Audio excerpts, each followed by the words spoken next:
Thank you very much for watching Chasing Ice, and I hope you enjoyed the film. We've screened the film all across the country, all around the world, and audiences constantly ask us, what can I do? How can I make a difference? How can I get involved? Sometimes it feels very overwhelming, and honestly, I think for most of our team, this issue is something that has felt very overwhelming for a long time. And now I feel much more inspired, and I feel hopeful, because we've seen that if you take the imagery, and if you take the evidence, and you share it with the public, that even in just 75 minutes of watching the film, they can go through a powerful shift in mindset.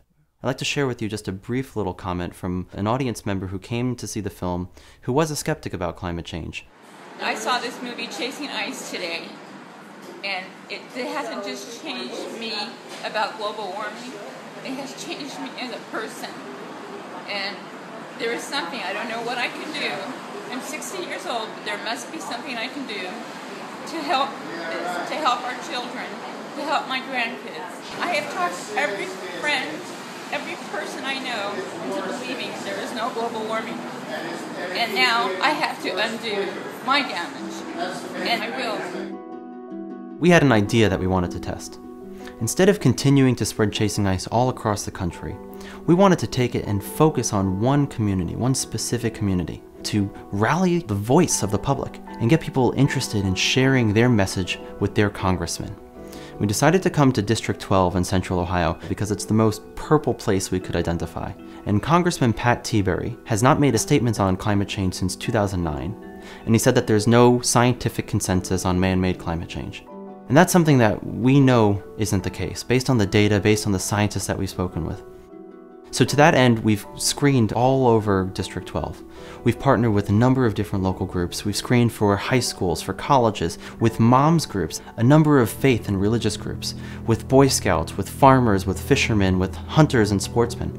And we've really tried to bring together a lot of different communities with unique voices and encouraging them to all share their voice with Congressman Pat Tiberi. We've already collected hundreds and hundreds of messages where people are writing on a poster, taking a photograph of it, and they're posting it online. And they're sharing it on Facebook and on Twitter and on Instagram. Now imagine if all of us used our voices together.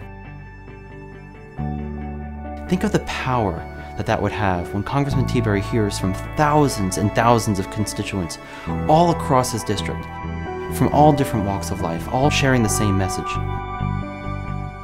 We recognize that Congressman Tiberi is in a tough position, but the first step that does not involve any debate is acknowledging scientific consensus on man-made climate change. We need to have a very healthy conversation on what we need to do, but we can't have that conversation unless we acknowledge that it's actually happening. So go visit DearCongressmanTiberi.com, share your message on Facebook, post a photograph, and get involved in the movement. That's the only way we're going to make change on this issue, is if we tell our political leaders just how much this means to us, and we need to do that together.